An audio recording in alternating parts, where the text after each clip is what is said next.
What's up, everybody? Welcome back to Split the Difference, where you already know me and you already know Dylan.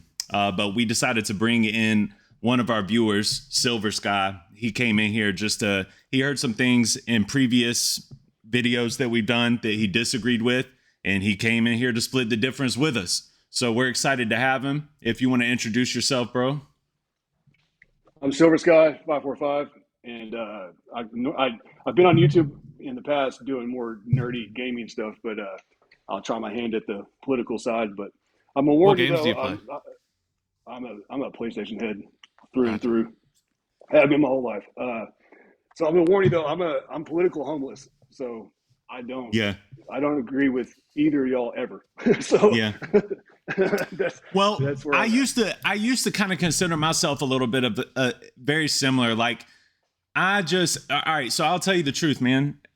To cut the butter here or break the ice, whatever the young kids call it. I will say this, man. I used to feel that way, and I felt like, you know, I felt like the government is out to get us. Is how I felt. I felt like I couldn't trust anybody in government, and I couldn't.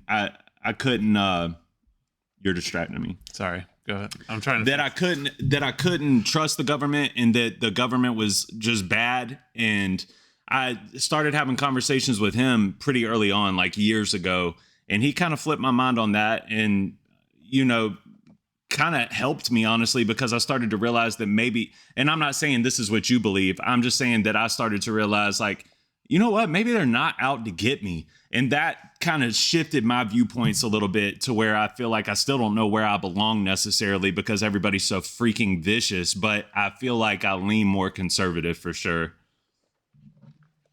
Yeah, I wouldn't disagree with anything that you said. I would lean more like what is conservative at this point. You know what I mean? Like Well, Whatever JFK, Trump says, honestly. that and that's wrong, and that's completely wrong and batshit crazy. So uh, the like the JFK, right? That Democratic Party's gone. They're dead, and so the new left, the new Democrats, they have zero to offer. Like I don't even know. Like that's why I'm not going to come in here coming at Dylan because I don't think of you're course. like I just don't think you're right about anything, and I don't know if like I don't even know how like because you seem like a really good dude. Um, I uh, appreciate that. like I don't know, I don't understand. Like you have a lot of common sense and everything else, so I don't even know how I don't know how y'all's conversations could even like debate the policies and stuff like that. It makes sense to me, but like ever defending the left is insane. Like they're not doing anything to So, make America better at all. okay, let me start. I'll give you my political background, I guess. So, when I was growing up, both of my parents were conservative, libertarian leaning. I want to say probably on my mom's side more libertarian, my dad more conservative. And I guess Nice. just as I grew up and interacted more with government, I don't know. Somehow I think it was probably a decent amount of like the media I consume, which is not necessarily even like mainstream like CNN bullshit, but just a lot of like the debates that I was watching online, which like even did include Nick Fuentes for not 2016, maybe it was like 2018, 2019. A lot of his earlier debates where he was really starting to get into it. Um, Sort of started moving over towards more like liberal left centrist whatever. I was super into the like atheist anti SJW like explosion that happened in like 2013, 2014. I don't know if you're familiar, where there was like Thunderfoot, Aaron Ra, Sam Harris was a big one on there, people Yeah. like that. um Oh, he knows. but yeah, I don't know what the hell you're talking Nelson's about. a boomer. He's like, Yeah. he doesn't internet is the thing. So um then I started actually getting involved in like real life politics, where I do a lot of like political advocacy, where I actually go out um, with, it relates to basically my business, where like I go out and I talk to representatives, like state level representatives, and try to like Right. make sure they're not passing bullshit policies um, That's that facts. affect our business. And that gave me like, I think a really good view that most people don't have on like the effect that single people or like small groups of people can have on the government, where myself and my business partner went to Montgomery in Alabama and single-handedly talked to almost every single senator there. And I don't want to toot my own horn too much, but like in my opinion, we're able to fully like solidify that one bill that we didn't want to pass was not going to pass. Because and sometimes that's all it takes. And I know it's not easy. You know, not everyone can take 3-4 weeks off and go to Montgomery and talk to all these people. But people can have a difference. And it's not, the barrier to entry for government is not as high as I think a lot of people think it is. Yeah. I respect the hell out of that. I mean, I'm part of for my company, I'm part of the pack that goes to, you know, Austin to fight for our rights and in the field that I'm in. Mm-hmm. I'm against that. As a general thumb, I'm against like money in politics. I hate that I have to do it, but I have to advocate for myself and my family, right? So, so I get that. I respect that. You were talking about the vaping world, right? Mm-hmm. Yeah. So I recently quit. So I'm familiar. I have a friend that owns a couple of shops, and so I'm familiar with how that works and some of the draconian laws they were trying to pass everywhere. So I'm glad you did that, because regulations are horrific in a lot of ways, and sometimes they're good, right? But let me start off with this. So one of the critiques I had of you specifically was when you said Rogan has mainly right-leaning people on. That's factually incorrect. You know, you can actually go look at the numbers. I've watched this show since day one. 90% of everybody he has on is left-leaning. Literally, it's probably even higher than that. It's probably closer to 95. So what you're seeing is the Overton window. The left has gone so far to the left that it makes everybody that was normal seem right. Right. So like that's a fact. So everybody, like all the comedians he has on, all of them voted Democrat. Every last one of them, except for like 4. So like, I mean, you know what I mean? Like, so like say, I know that the perception is that way because it tells me you watch a lot of clips and you don't actually watch the podcast. Because if you watch the podcast, you would know that. Because Rogan's not even right-leaning at all. Most of his views are fucked up, and I don't follow him for that at all. I think he's wrong on those things political. I think Rogan is really like a shotgun blast of random political views. Like it's almost impossible to predict the next word out of his mouth. I was just watching, you know, like you said, a clip of him where he was talking about, if they stole the election, then what mechanisms did they use? And I was like, oh, that sounds like pretty sensible. And then he goes, which, you know, I don't know what your take is on all that, but he continued on to say like, oh, well, Trump is basically covering up the mechanisms they use to rig the elections because he also wants to do it. And I'm like, okay, well, that's not where I would have gone with that. But I think the problem is like, you know who Dave Rubin is? Oh yeah. Okay. Goofball. Well, I super goofball. Okay. But he calls himself a liberal. That guy is not a fucking liberal, if we're being real. Like maybe. He's a grifter straight. I mean, he's not. Okay. He's a legitimate grifter. Absolutely, we can agree on that. Yes, yeah. I completely agree there. That might be true. Can I say something too? Yeah, go. I want to say in the same way that you feel that way about the left, I think that he kind of thinks that about the right in a lot of ways as well. And that's something that I keep finding on both sides. Well, so here's my general... I don't disagree with that. So here's my general position on the Overton window thing, where I agree. The far left and the far right are both insane. And... all right, I'm going to try to be nice to... So I think the far left and the far right are both insane. And I think they're both basically... Okay, they're both equally insane. They have both gone equally distant from the center. If there's a scale of 0 to 100, they're both, we'll call 100, right? I disagree with that. I disagree with your premise. Okay.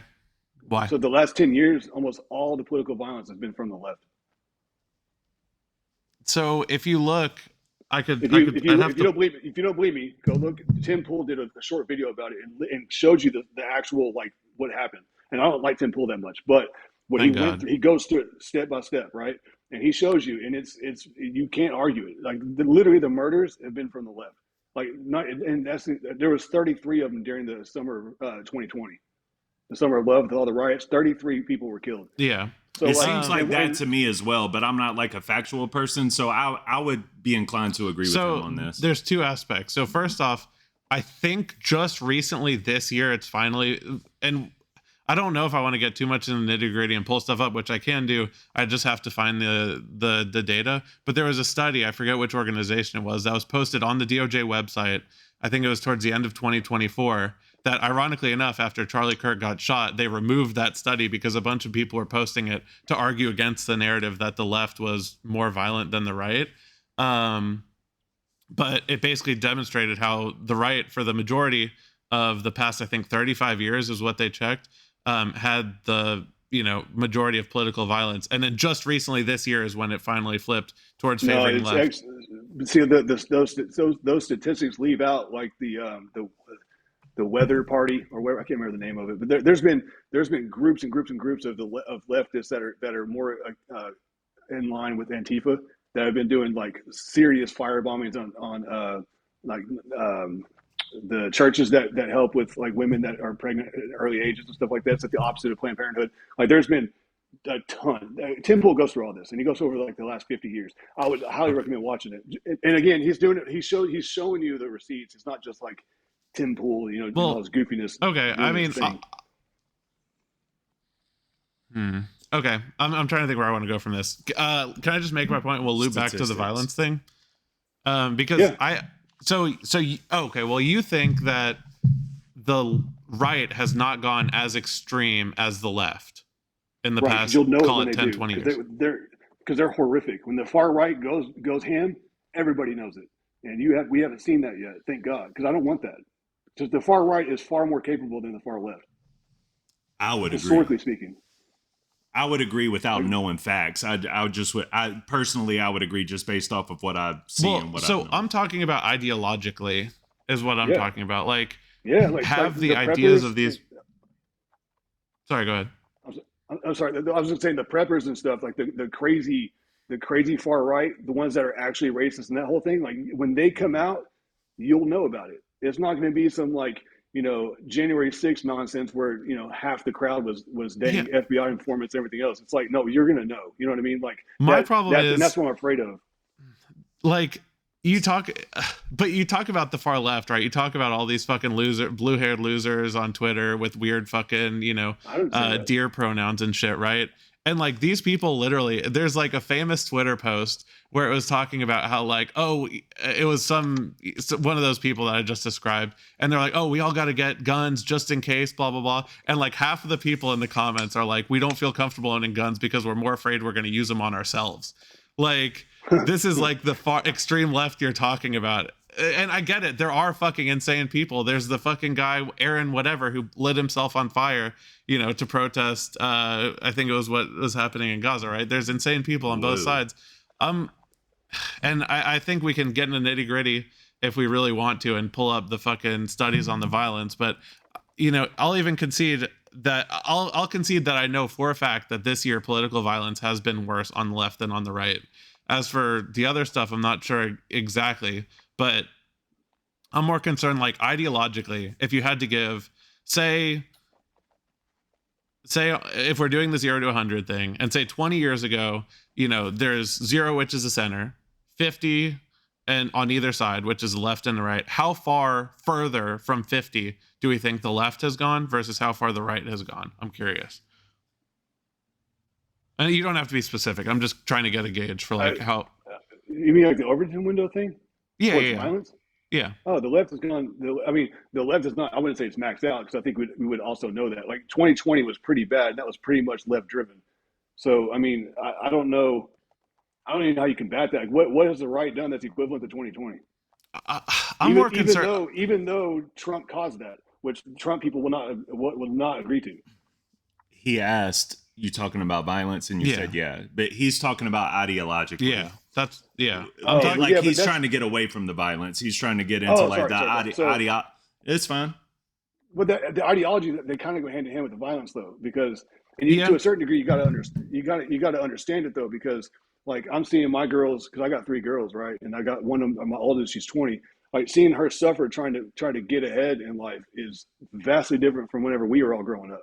Like, and the fact that Trump's not acknowledging that and trying to act like that's not a problem right now, instead of doing, fixing the housing market because of big corporations like BlackRock and everything else buying up all the family homes and skyrocketing. There's a whole, we can get real deep if you want. But the fact that he's not going after that, and he's going to say, here, we're going to make you go in debt for 50 years and you're going to be a slave to the man for renting your house for 50 years. That's your solution, you moron? Like, that's crazy. Yeah, so I feel for them. So the left, they're saying we don't have anything. And so you have the WEF, which is that global organization who just super sucks.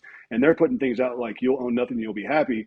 and that gravitates to these young people that, the blue hairs, the crazies, right?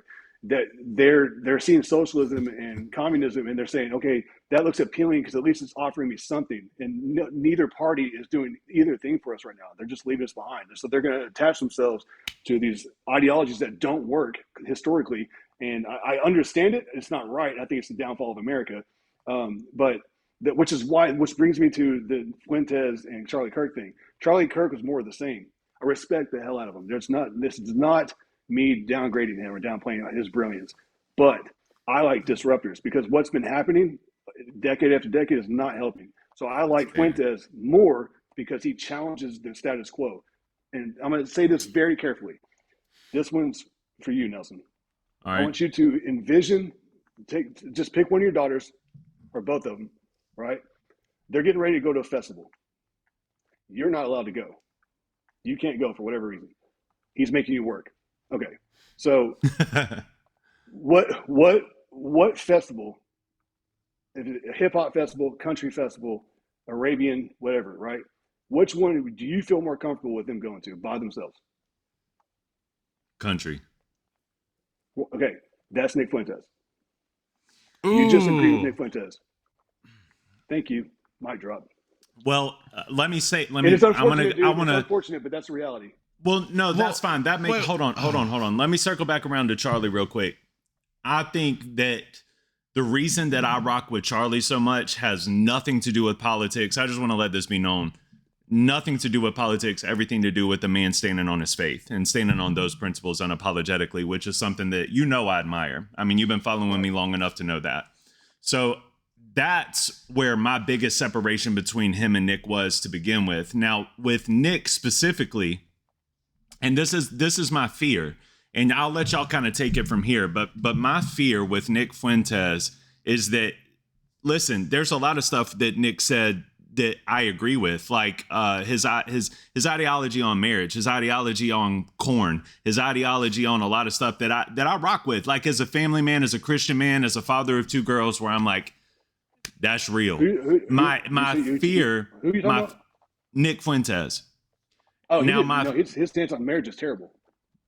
Well, from what I saw in that Tucker Carlson interview, he was essentially saying that a man should be married. What's further than that's, you know what I mean? That a man should, this is what I meant, that a man should be married and, grow a family, have kids, do that. The way that he talks about treating his wife is a totally different story.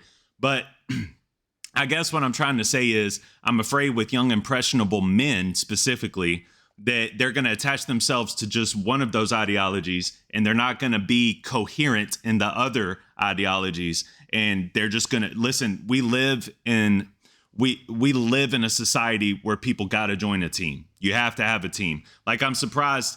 I'm glad that you're standing on your business and saying, like, look, I don't have a political home. I think that that's the illest thing ever, bro, because we live in a society where if you even have one ideology you agree with a political party, or one ideology that you agree with a Nick Fuentes, you're gonna put yourself on that team, and before you know it, because you're impressionable and you don't really have a good psychosis or a good well-rounded understanding of everything that he stands for, once those things start to come to fruition and they're introduced to you, they're going to seem normal, which is just you understand what I'm saying? And that's where, like, his crazy ideologies scare me a little bit with impressionable young men specifically. And we're also a slave to the algorithm, and we don't even know, like, when we were going back and forth quoting this study, that study, who knows how true it is? Like, I feel like after COVID and everything, I agree with that too.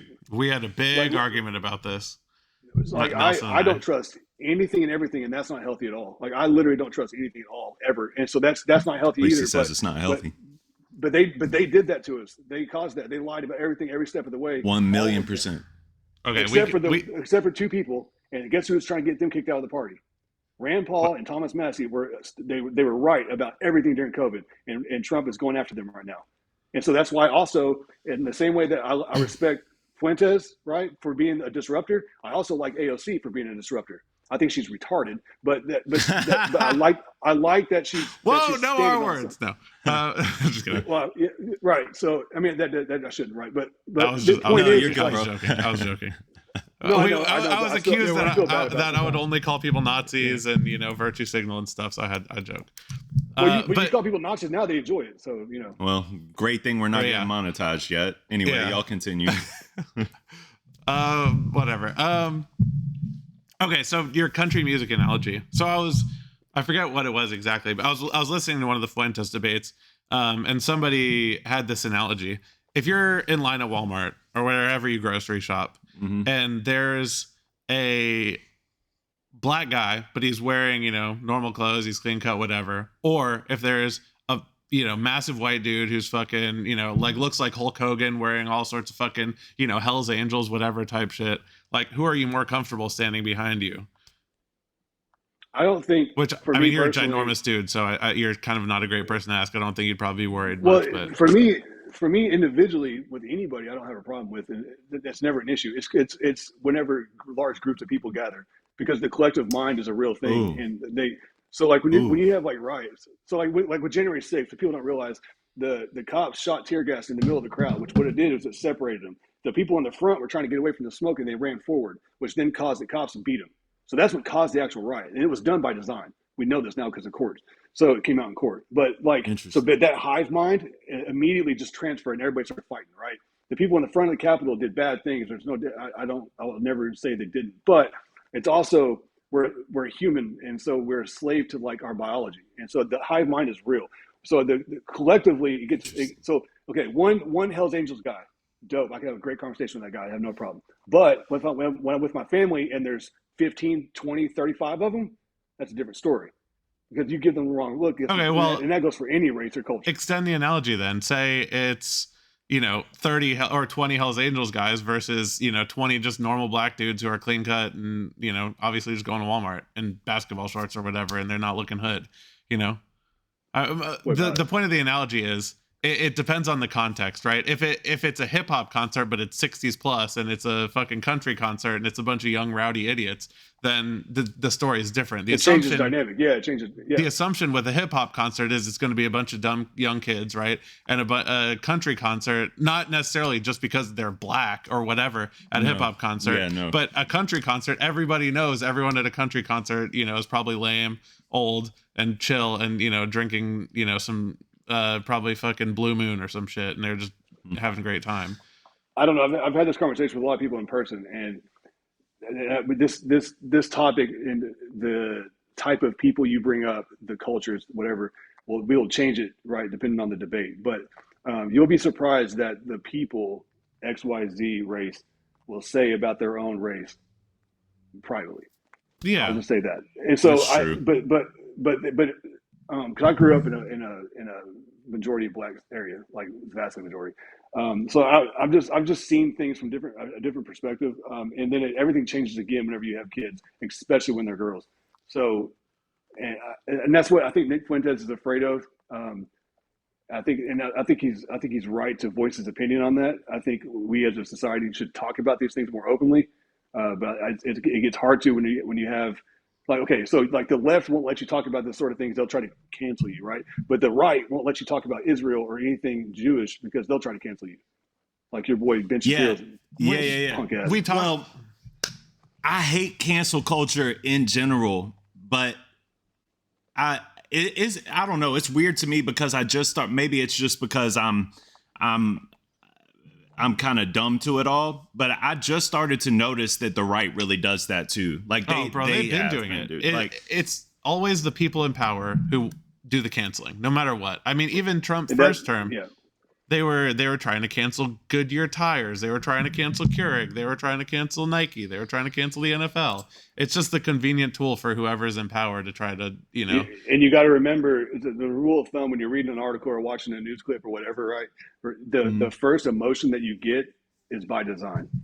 So you got to take that. So when you start reading or watching something, you're like, oh, I'm feeling like, wait a minute. Why am I feeling? Oh, it's because they're programming me. This is what they want me to feel. So then what's the opposite of that, right? So and that's so when Biden was in office, a lot of the news was manipulated to favor him, right? And you get angry about it. But then you go do some fact checking and you would figure out, oh, they're leaving this context out or whatever. But now that the right's in power, depending on what news source or media you're watching, they'll do the same, right? So like the Big Beautiful Bill was atrocious in every way.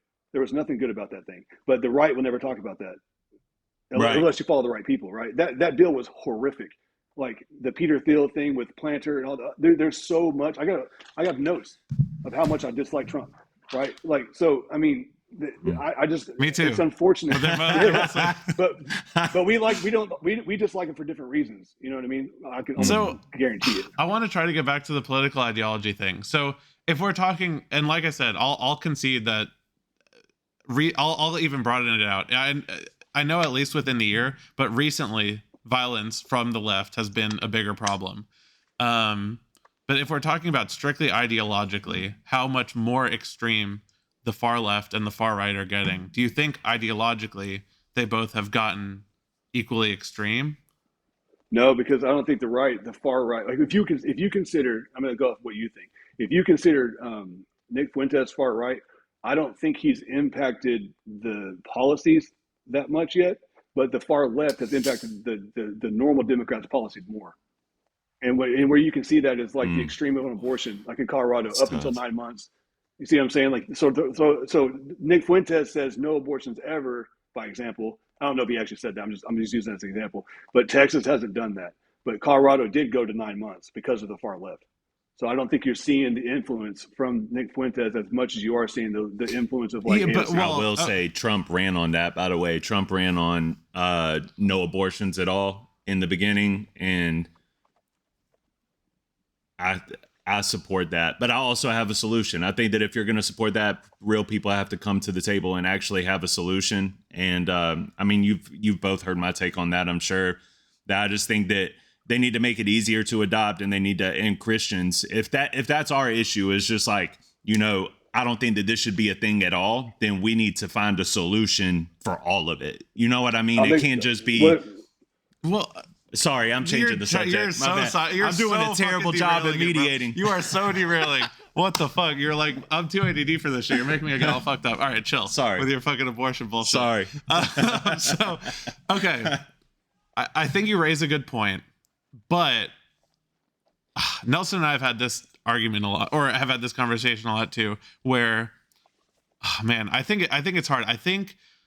I guess it depends on what you define as far left, far right. But in my opinion, far right is somebody. We might disagree on this. What do you think? Do you think Trump won 2020 election? I think it's nuanced. Everything. When you ask me a question about politics, it's always super nuanced. I love that. Well, Nelson knows I love nuance. So if there is human involvement and there is something to gain, there will always be cheating, and that's for everything across life. So you're telling me the one time in life that doesn't happen is in elections?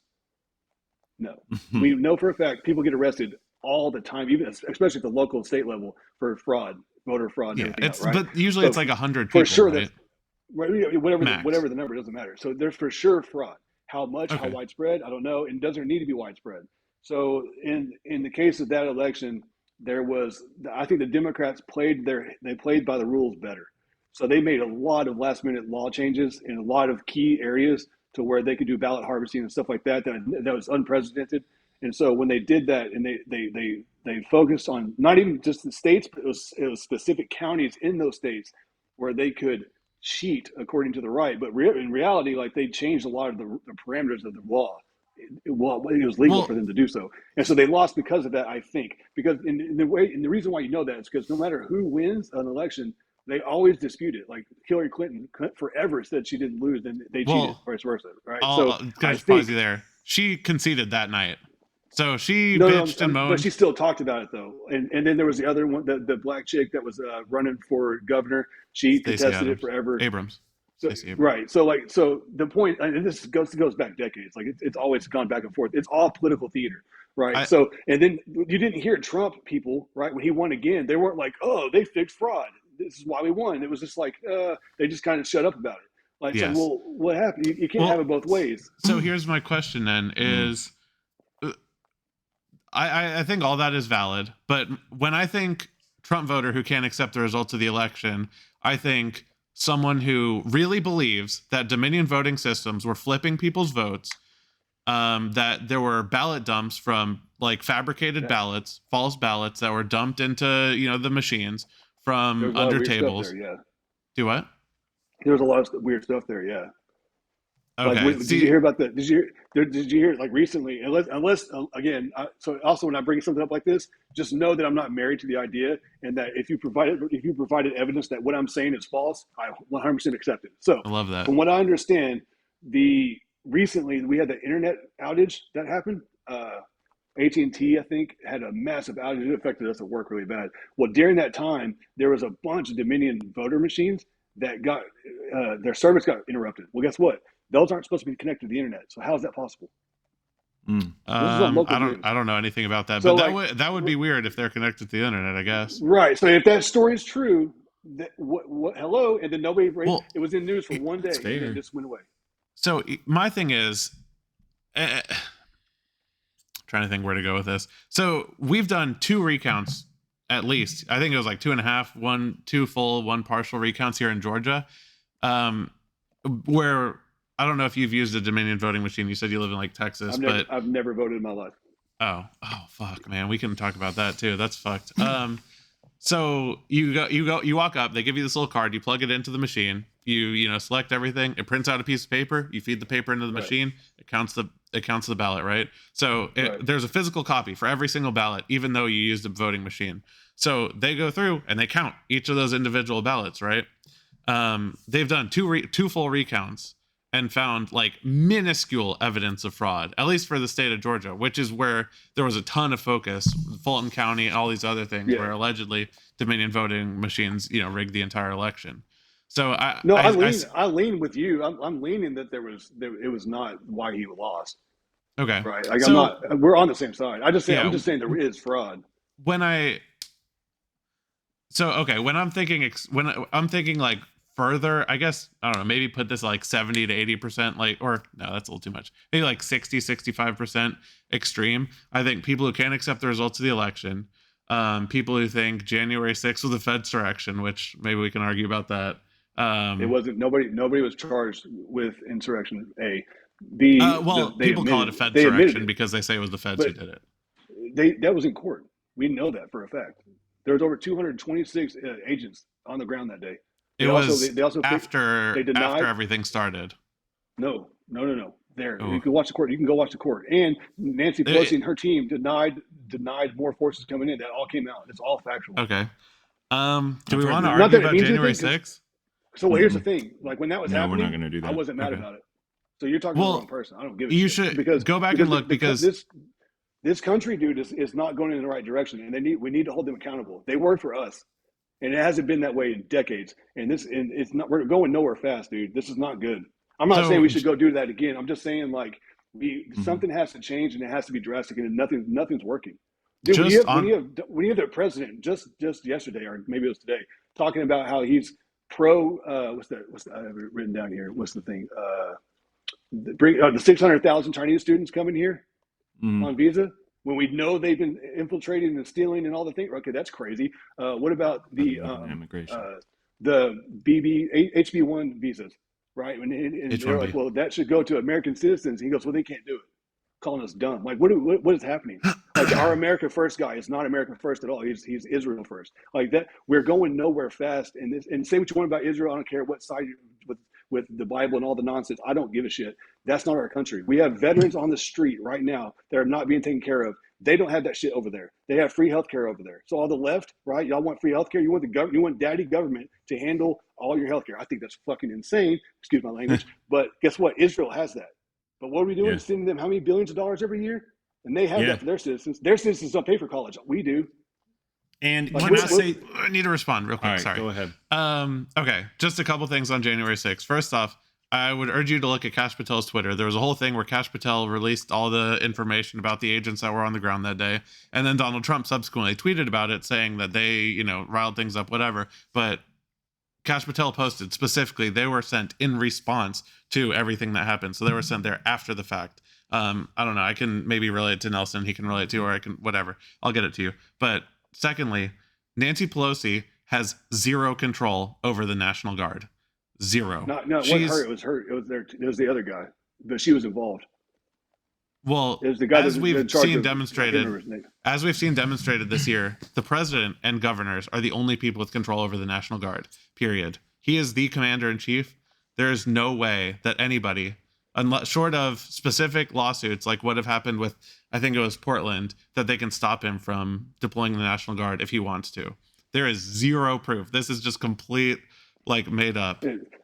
From what I saw, it was not. It was very factual, but you could be right. I don't. But again, I don't even care because to me that like the government need to stand on what they've been doing wrong. So I don't really care. January 6th is a hamster wheel. So let's move on to like immigration or something like that. But I do want to say real quick on my stance as a Christian on Israel is less about the policies and less about the government of Israel and you know, BB, like I've told you before, like, but I think people misconstrue like the Christian ideology on like blessing Israel. To us, it's not about like giving money or about sending money or about anything like that. I think biblically speaking, blessing Israel is praying for Israel and doing what you can do to help when they need it. I think that it can definitely, I think that the politicians can definitely take it too far, which I'm not very well versed in here, but I will say that like, just because you're a Christian doesn't mean that, you know, you agree with everything that Israel does. And I don't think that that's what Trump is basing all of this out of anyway. I don't even think Trump's a Christian. I think that he's just, there's something fishy going on over there. I think the reality is that the vast majority of people who vote are old motherfuckers, and old motherfuckers just really like Israel. Because there's a lot of crazy shit. I'm not mad at that take. That take very well may be true, and it very well may go into the team ideology I was talking about earlier. If you look at the data and you look at the support for Israel by age, it drastically, you know, it goes from, you know, I think it's like 75-25 or something support versus against for older people, and then it shifts, you know, almost the other direction when you get the younger you get, but older people vote far more than younger people. So yeah, you're right, and the drop off has been crazy. Let me throw this out there before I forget to both of you. When you're watching anything political and the people that you follow, make sure that they make public predictions, because and do this to yourself. So write on your phone whenever something happens, make a prediction. Because as you find out if that prediction was true or not, you can start to morph your worldview, right? So this is what I've done starting in 2020, because the more and more people that were getting things right, I knew to start trusting them more. And you can put a percentage on it. Like Alex Jones, he's got a shit ton right over the years. He's also got a shit ton wrong. So he throws a lot of mud at the wall and sees what sticks. Like the man predicted 9/11. Like that, to say that man is not credible is insane. Right. So, but he also says a lot of crazy things. Like he said that they're making the frogs gay. Well, that was directionally true, not actually true, but it was directionally true because the pesticide runoff was making them turn asexual and stuff. Right. So, but you got to tally that. So I was watching. I rock with Alex. But like you said, you have to tally everything. You have to tally every prediction. Right. Yeah. So factor everything in. That's why I like Dave Smith. My favorite person to watch by far, hands down, is Anomaly. Because his predictions are he's batting 1,000. Owen Benjamin's another one batting 1,000. Like these guys, they're crass. Okay. And so is Nick Fuentes. His predictions are really good. Like they're batting over 70%. So you can put more faith in what they're saying, because like for instance, like you start writing it down whenever something is in the news, make a prediction about it. It's hard, but guess what happens? You have to start looking inward, because you're gonna get wrong a lot. So and that's how you change your worldview. I like that. I like that way of thinking, man, and I think that it's healthy. With Nick Fuentes specifically, like my issue with Nick Fuentes isn't even like it. It's not even like what he prophesies, man. My issue with Nick is more so like he's openly said it, like he's all about these identity politics, man. And I was curious. I don't know if you agree with all of that or not, but like, what would you like? What are your thoughts on immigration? Like if if you're going to do you believe that we should be kicking people out of the country, or do you believe that we should be giving them their own space in the country, or like how do you look at that? It's rough, man. It's kind of like the question you asked me earlier about Walmart and who's standing behind you. Yeah. Because individually, man, I'm in Texas, so like we Right. see it in a different level than a lot of other people. So like the cats that are working on our house right now, like we're going to give them for Christmas. We're going to try to scrounge up $1,000 to give it to him because I don't think his company is paying him enough. I think they're taking advantage of him. Like his truck's Okay. constantly breaking down and stuff. I think it's fucked. So like, and I've worked in carpentry and like I've worked along these guys. Like those dudes are hard workers. They're skilled laborers. I think they're amazing people. From a Christian standpoint, you can't get any more aligned with their belief system and how they raise their families and everything, right? Because I think was part of the reason why America is not doing so great right now is because we don't have a foundation that we share anymore. A core system of beliefs, and right along, like it or not, that's large in part because this country was based on Christian values. And the more we go secular, the more you lose that foundation. Like it or not, I think that's true. And so if you're going to look at like Hispanics, right, from all over the world, they collectively. I fucked Hang on. America. I'm sorry. He lost his earphone. He'll get it right back. That's what I get for fucking fidgeting. Sorry. Fidgeting. All right, you there? Yeah. All right, sorry about that. I don't know. I think from South America and stuff, like depending on the individual, it could be different. But can you all hear me? All right, now I can. Yeah, we're good. Sorry. I don't have an issue with people that share the old school core common beliefs, and that goes across the board for any race, creed, or religion, right? Sorry to interrupt. What about Muslim people? What about like Muslims who are assimilate? So they assimilate to I think a lot of people say 50s, 40s, 30s, 20s. I think that's a little crazy because it puts. I think it's too far back. I think you just go to the 90s, early 2000s. Like I felt like things were better back then. And if you come to America with that mindset, I don't have a problem with it. But I don't think that's what we're getting anymore. Like when you start seeing Elon Omar in Minnesota, and they have like 100,000 plus Haitians and stuff coming. I at some point it's going to go bad, and the reason, and we know that. Go look at the UK.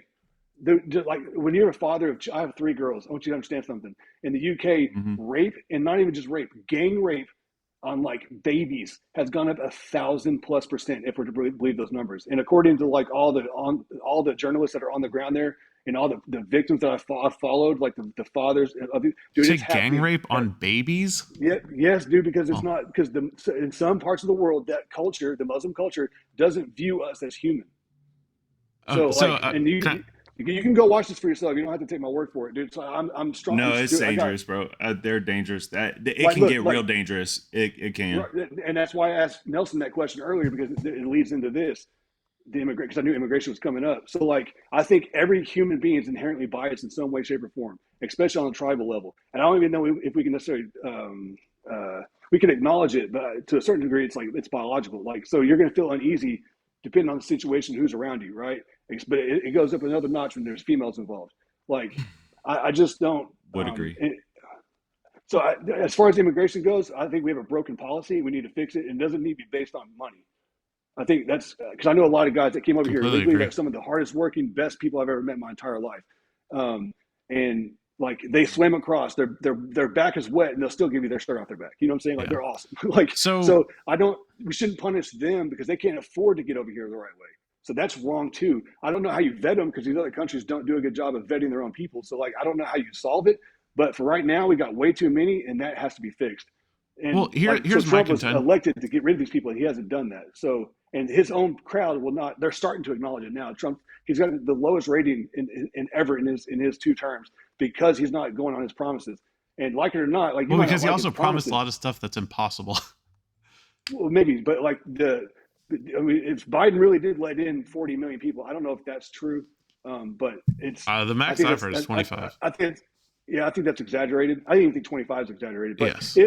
If that's true, that's crippling. It's crippling our healthcare. It's crippling our school systems. Like a lot of my family is in the education system, like at the high school and lower levels. And I'm telling you right now, When we were growing up, we would have one kid or one teacher per like 23 students. Now it's upwards of like 40, dude. Like the kids that need the help are getting looked over. My daughter was one of them. Like as far as the healthcare side, it's completely crippling the healthcare system. Like in all these like Social Security, all the things that all the entitlements. Dude, the Gen Z is so small. It's 40 million strong. They can't keep up with the amount of people that are like Gen X and stuff getting ready to go into retirement age. They can't provide enough. So like we're facing some serious issues. All right, let Dylan respond. I was gonna say it's really hard to keep track of everything you say because you say a lot, and I want to address all of it, but inevitably I'm gonna forget. I say well said though, bro. I agree with the majority of what you said, but go ahead. So if we're getting political about it, I think this is a big problem when you talk about left versus right, whatever, where you have, and I think the left should offer a better, more nuanced position on immigration, because I see a lot of people who are like, oh, the left want open borders, and I don't think that's actually the case. The vast majority of what I see on the left, especially if you actually look at the 2024 legislation that Biden was trying to push, I think it was like $30 billion worth of funding. For half of it was for CBP and half of it was for DHS. Basically just a ton of money for hiring, building, reinforcements on the border. Huh? May I pause you there? Yeah. So my dad provided. I gotta be careful. Yeah. He was heavily involved Don't get in trouble. on the border, right?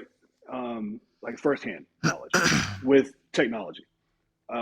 The border crossings were outrageous. The human crisis, like just the people being staged for court cases and all this stuff, it was horrific. The living conditions of these people were horrific because they didn't have any housing anywhere. And it was all these small communities down there were getting overran. Okay, so take all that aside.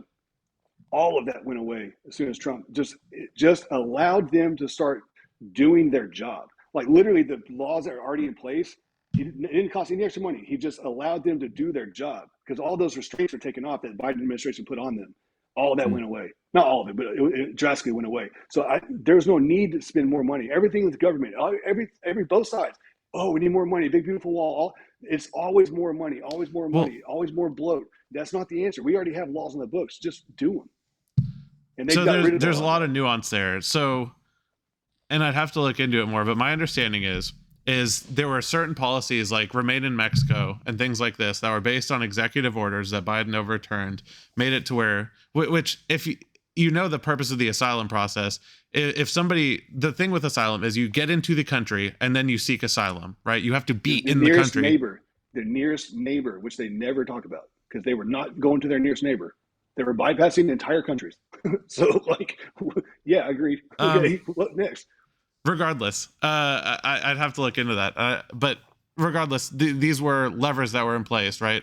And my understanding is Biden, he wanted to do a legislative solution. I believe there was something he proposed in like 2021 where he was trying to do a legislative solution. He didn't want to just executive order this away because everybody knows, as we've seen with Biden, if you just do legislation through executive orders, things will just constantly be changing. You want like a solid, consistent policy so people can know what to expect if they're trying to go through this process, right? Which is why it's political theater. You're right.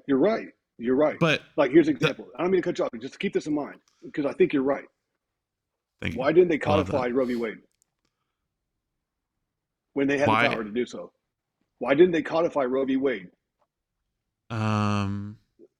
Because Obama got shit on for that by the left because he had the opportunity, he had the power, and he didn't do it. Why? Because it gains them votes. That's why. They can always fight about it. Did they have the votes? Don't lose track of where you were. But Don't yeah, lose track of where you were. I'm well, with you on, that's the thing is immigration. Biden's legislature was like historically close. Like he literally had the only way he could pass legislation was with a tie break in the Senate. Obama. I said Obama, not Biden. Oh, Obama. Oh, well, you're kind of before my time. I was like, yeah, that was before my time. I didn't really keep track of politics then. Is true because they were trying to gain votes because they're going against what Trump said, but Trump's also not going to codify certain laws because they want to use it for the midterms. Like it's just a big game, dude. So I think there is a lot of gamesmanship, but I think okay, I'm trying to follow a logical progression. I keep getting lost. Where the fuck was I? You were saying that. Oh, that they the yes, they have DHS executive funding. order levers that they can do. Biden was trying to do a legislative solution. So, have you ever played those games where you have to like, I can't think of a good example, but you have to balance a certain thing, but you have a bunch of different levers that do different things, and you're trying to like figure out the right combination that like open a door. Right. You know, one might lower the door too much, one might raise the door too much, and you have to find the right tweak. My understanding is that because of the levers that he was able to use, which changing policies that didn't make people remain in Mexico and other stuff like that, is it opened up this loophole where people could indefinitely come here, seek asylum, and then because the asylum process is backed up so much, they're like, I think there were 4 million people in the system and like 5 million people pending or something, some crazy amount of millions of people like that. I can't remember the exact numbers off the top of my head, but because you're allowed to stay here and you're legally here, now you basically, you know, because it'll take you 3 years to see a judge, you're fucking here, right? And so once people realized that, they started overwhelmingly flowing in. Now, you can call them whatever you want. Technically, they weren't illegal, whatever, but this is the method they used. And now, of course, as it became a big issue, Biden tried to pass the 2024 border legislation, which would have massively increased funding because, like you said, part of the big problem we have is it takes forever and a shitload of money to migrate here. But if we can reinforce those systems with more people to process people faster, it might not take 7 to 10 years on average, which is what it is right now, and you know, $50,000 to $100,000 to move here. So my big problem is you have the right who says, you know, we don't want immigrants because they won't assimilate, and it's like, okay, that's fine to have that position. So they vote down all border legislation because they're like, we don't want these people because they won't assimilate. But why not just go and say, and like you said, have nuance and say, oh, well, we can craft a policy that requires, you know, say, to spread out immigrants, right? Say, if you want to come here, you have to follow this distribution. And that way we're evenly spreading everyone out. So there's no weird enclaves forming. There's no weird bullshit that these people are actually integrating into society. So there's none of, you know, the roaming baby rape gangs or, you know, all the things you're talking about, which, you know, I would imagine hopefully that baby rape was very minute. So any increase in it would be 1,000%. For me, a baby is under 10. Oh, So, okay. Right. Gotcha. which is, Well, it's horrific. So let me, yeah. so about what you're saying. Go ahead. Let me ask. I'm going to answer what you just said with a question. I do want to say why we did got it- about 7 minutes and 45 seconds, y'all. So Okay. So We got to do this again. This is fun. yeah, you're great, the by the omni- way, bro. You should have the channel. Sorry, I didn't mean to cut you off. appreciate it. Yeah. So the omnibus bill. We agree the big beautiful bill is horrible, right, Dylan? Yeah, 100%. Okay. So the left does it too. So the omnibus bills, that bill you're talking about with Biden, that there was, I don't remember the figures, but let's call it $30 billion going to the border to solve that crisis, right? Yeah. But then there was going to be an extra like, I can't remember how many billion, it was almost $100 billion going to Ukraine for their border.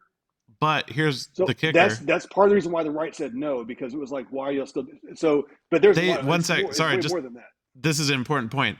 They removed all of the extra stuff. They only took the border portion and they tried to pass that and it failed in the Senate. I can send you the link to the bill. I'm also pro that because I'm also against spending. We're at $38 trillion. Regardless, So they did try to.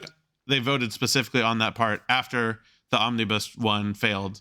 So yeah, fair enough. I don't remember what happened with that. So you can be right.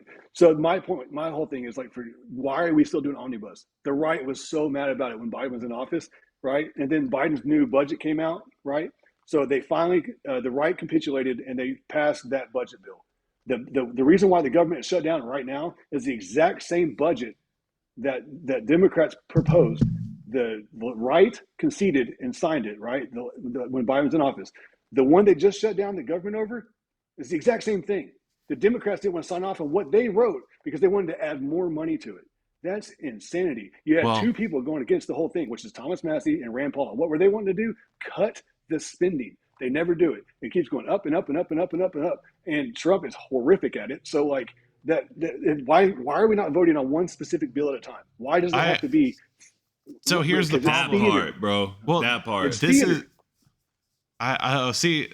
So this is what, and I'm not trying to use this and say this in a defensive way, but this is what Nelson and I have talked about several times, where it's like we both, you and me, can be looking at the same thing, and you say it's theater, and I say that's politics, because the way politics works, and you know, I'm sure you know this, is you're forced to negotiate if you want things to pass. The vast majority of votes that happen in Congress are, not to say performative, but they're decided already. If something is up for a vote, like that CR, like there's a reason why the Senate kept trying to pass that same clean CR like you're talking about 40 times in a row. But the night they knew they had the votes to pass it, they amended the shit out of it and added a bunch of bullshit to it, because they knew money in politics. Well, and no, you've seen that before locally but too. They knew that the narrative of them trying to push a clean CR was better than we're trying to pass this amended CR. So they didn't amend it until they knew it would pass, right? Right. But the thing with politics is it's all negotiation, right? And that's why omnibus happens, because, you know, me and Nelson say we have a limited budget. We're trying to decide what we want to do. He's like, I want some Fritos. And I'm like, okay, well, I want some fucking Doritos, because I like Doritos better, you know? And instead, if we had to pass that each at a time, I would have to trust Nelson that he's going to eventually agree with me buying Doritos. Whereas instead we can just say, oh, well, let's pass a bill together that says we both get Fritos and Doritos, right? So that's how omnibus happens. Now multiply that by 400 or 535, you know, senators and House of Representatives. Like, that's a shitload of people wanting a shitload of things, and in order to get all of their votes, you have to add a bunch of little bullshit to it. Now, I completely agree. I hate it. I think the fact that we're passing bills that are potentially tens of thousands of pages long is fucking crazy. It's insane. But unfortunately, we have this political system where it's intentionally designed to be difficult to pass legislation. Not only do you have to make it past the filibuster in the Senate, which is 60 votes, you have to get a majority in the House, which is 430, or, you know, or I guess 218 votes, right? And then, so they both have to agree on the same one. That's the thing, is people don't realize they have to agree on the same one. So if the Senate sends it to the House and the House amends it, it goes back to the Senate, and the Senate has to approve it before it can continue, right? So you have to get these two chambers to agree, and then you have to get the president to sign off on it, right? And, you know, if you're including the judicial, it has to not be illegal. But it's very difficult. And I think that's for a reason, obviously. Our founding fathers did not want a ton of frivolous bullshit legislation, so they wanted it to be difficult. But what that results in is you have to negotiate a shitload, and you have to give a bunch of people random bullshit they want. So... Right. And we're just at, like, the worst part of that, I feel like, now. Like, we're at the point now where it's like, it's gotten so bad and so out of hand, you're going to hear a siren in every episode that I ever do on the internet, period. I think we're just at the point where it's just gotten so bad, man, that we really need a reset. And there's no way around it. No, and so what you're talking about is how Scott Adams would describe two movies, one screen. So like you and I are both watching the same thing, but we're seeing different movies. Okay, so I'll give you an example of that. Nelson can attest to this. Take religion out of it. This is just, I'm strictly talking about abortion, right? Take religion completely out of it. I like to go based on science. When I first went because we had ours first when we were really young, right out of high school. And when you first see that sonogram and the heart's going at 6 weeks, that's a life, right? Mm-hmm. And so the left still says that's clump of cells. Like we're in completely different worlds now, like that. Yeah. And there's some that have even experienced that and still say that, and that's crazy to me. Like I don't.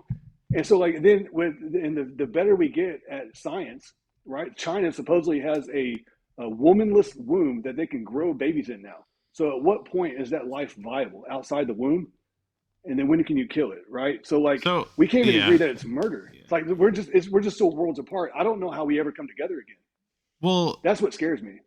I think everybody says the system is broken because things aren't working, you know, legislation isn't being passed, whatever. But if it is, well, and like you're describing, is we're so far apart ideologically that that's just Congress representing us. If we can't agree as a society on what the path forward is, then of course Congress can't, because they're representing our views, right? So if there was some clear consensus on a particular... Do what? They're not representing our views. Why we have technology at our fingertips right now, like how we're doing this right now, right? Yeah. How come Ted Cruz can't go to his constituents, right? Like, hey, I'm getting ready to go pass a vote. Here's what we're looking at. What do y'all think? Give me an up down vote. We just go on Twitter and get a consensus. You don't have to go with it, but just at least he gets an idea of what his people. I completely agree. I don't know if I've told. Before I lose this thought, I do want to say that I agree with everything that you're saying. I think that the way out of it is by literally doing what we're doing right now. People with opposing viewpoints just having conversations. They did that. They killed him. I don't think, and man, I loved him, dude. But I think they did. So what I'm saying though, man, is like we have to be careful even in that. Where like we have to be careful even in that. I feel like because yes, that happened. Yes, he was killed for his ideology, but I don't think that means that you still can't have conversations, right? And I think agreed. But bro, I think that so many people right now feel like it, and we're running short on time. But I do think that there's so many people out here now that just feel like, oh, that's it. They killed him that one time, and now, and it's happened a couple of times maybe, but I don't want to have any conversations with them anymore. I'm done with it. And even though I think that this is important for me to say, even though I understand that ideology, it's a net negative, man. I don't think that that's going to help society at all. I think that the only thing left at that point is war, which I don't think any of us want. Dude, nobody understands how horrific that is. And people that advocate for that, like the Tim Pools of the world, he doesn't advocate for it, but he profits off talking about it. So, like, and the more that we get closer to it, the more he lights up. And like the right's really bad about civil war, they light up. You can tell they're getting giddy about it because they're making money off of it. Like nobody wants that. Like go talk to a real veteran. And they're influential, bro. They're influential. Right. Which like it's even in me. the zeitgeist. Well, but why say the system is broken then? Because you say the system's broken, but if the system, so I guess what is you're saying the system is just representing corporate interests, whatever. I'll give you an example of how the system's broken. So Nelson and I are going to a party and we're doing cocaine. We get arrested. We get 5 years. A black dude does crack, which is also cocaine. He gets 15. The system is broken. Agreed. And I've seen that firsthand. Yeah. Well, that's super fucked. And I agree with you. I don't know if I've talked to Nelson about this. I think it might have been my girlfriend. My secret boyfriend, according to the people who think I'm gay. But do you think Dylan's gay? How would he know? I think you're gay, Jason, because you vote left. I mean, I'll take it, I guess. I have a question. Oh, wait. Here's my determining factor. Hold on. It's in the realm of that. Okay. You have a girlfriend, right? Yeah. Have you ever mushed her face in the pillow? Yeah. Nelson knows what I'm talking about. You mushed her face in the pillow. Nelson knows what I'm talking about was hilarious. Look at Nelson. He's thinking about it right now. He knows what the fuck I'm talking about. I've done a lot of crazy shit. Well, regardless, I'm not trying to air any of that shit out publicly. Jesus Christ, he's not gay. I promise, bro. He's not gay. What have you tried? Have you tried to hit on me? No.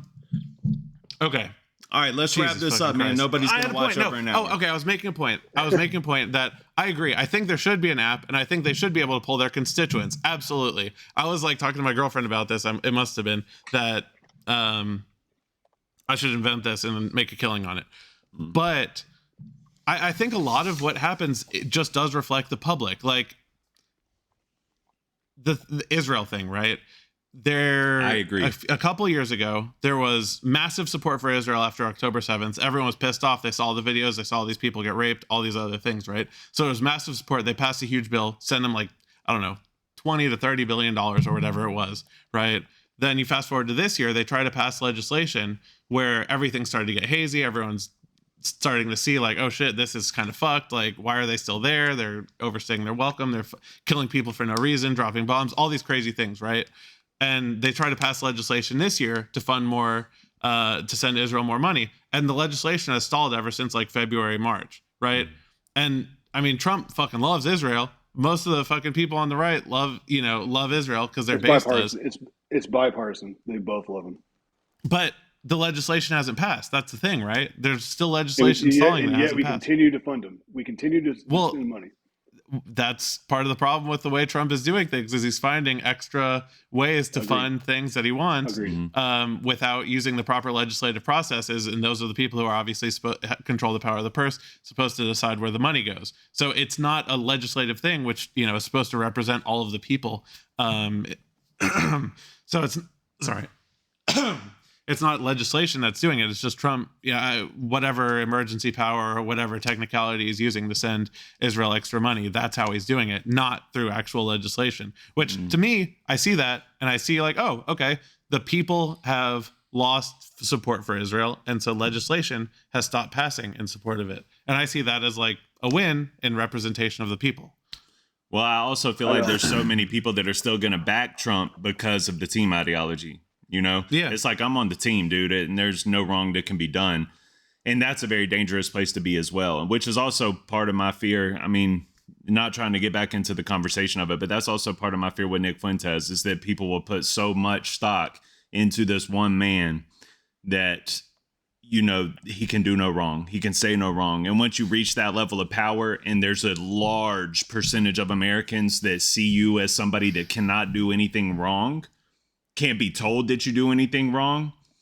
I think that's the number one thing that I feel like is a society I wish that we could start fraying away from and pushing away from. That's what I was talking about, where I don't think Nick Fuentes has the same values on free speech or certain things like that. So if it were the case, like you were talking about with Nick Fuentes being a disruptor and that being a good thing, but if he came in and he did like win and became president and, you know, was able to bully Congress into passing stuff for him, like I think that would be.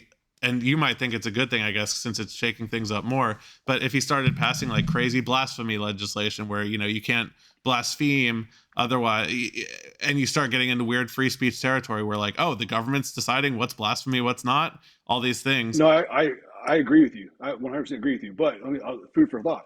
If we all agree that the more secular we get, the more crazier it gets, is he wrong? I don't think. I started that with saying I agree with you. But is he right or is he wrong? Food for thought. I think this was great, man. I had a blast. Yeah, I had fun too, man.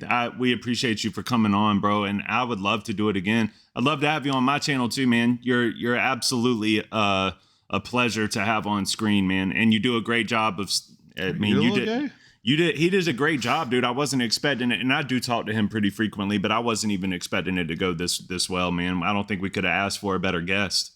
You were great. I appreciate it, man. Yeah, and, thank you, man. I told my wife we're going to try to make a trip up there soon, so we're going to see you in real life. Man. I would love to kick it with you, bro. Hit me up whenever you come down here. Unless y'all want to come. I mean, we'll talk more before that, but yeah, I would also love to go to Texas sometime for sure. But thank you, man. Can't say thank you enough. Best barbecue you've ever had. That's what I hear. Yeah, they have dank barbecue. Yeah. I love Dallas. I don't know if you said Dallas or what, but Pecan Lodge in Dallas is fire. I don't know if that's like just a mainstream shitty opinion. That place is great. I don't go anywhere near Dallas, but I'm 20 minutes south of there. So gotcha. Yeah. Well, thank you, brother. We appreciate you for we appreciate you for coming on to the show. My mind's starting to get foggy now, You're but good. We appreciate you for coming on, man. Yeah, thank you. We appreciate you, bro. I'll see you next time. Hopefully sooner than later. Yes, sir. All right, Have bro. a good one, man.